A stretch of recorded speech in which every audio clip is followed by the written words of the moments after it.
Pour sa première grande interview télévisée de 2018, Emmanuel Macron a choisi le journal de 13h de TF1. Si le choix de cette émission pour un grand oral peut surprendre, Jean-Pierre Pernaut ne reçoit jamais d'invités politiques sur son plateau, il est loin d'être anodin. Il semble, au contraire, très stratégique.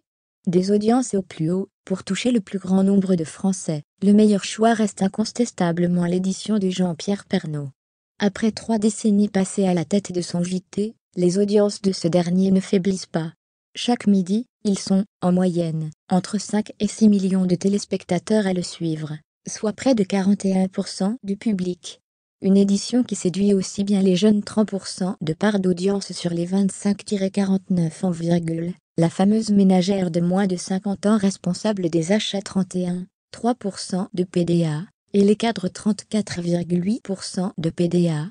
Des chiffres qui font du 13h de TF1 l'un des programmes télé les plus suivis du petit écran. Un exploit à une époque où le paysage audiovisuel français compte une vingtaine de chaînes gratuites.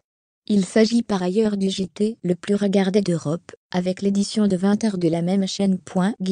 Lire aussi, Jean-Pierre Pernaut. On imagine renouveler le concours du plus beau marché l'an prochain, une ligne éditoriale qui se veut proche des Français. Même s'il adore observer la politique française, le journaliste de 67 ans ne la traite quasiment pas dans son édition.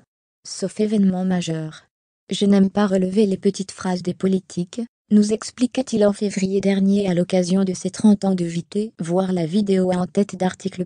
La force du successeur d'Yves Mourouzi demeure liée au contenu de son édition, dont l'essentiel repose sur des reportages réalisés dans les régions. C'est un journal qui se veut plus près des préoccupations des gens. C'est parler aussi bien de Paris, de Marseille que de Brest ou Strasbourg. Grâce à nos reporters déployés aux 4 coins de la France, 150 journalistes dans 19 bureaux, on montre des personnes âgées en difficulté, des paysans, des pêcheurs, nous confia-t-il encore. J'essaye surtout de raconter des histoires dans la perspective d'une actualité. Quand il y a une diminution des charges, ce qui m'intéresse, c'est de voir la feuille de paie des gens. Préoccupé par la défense du patrimoine français, il multiplie aussi les reportages à ce sujet. Cette année, il a même lancé le concours du meilleur marché de France, une implication qui rappelle celle d'un personnage apprécié du président.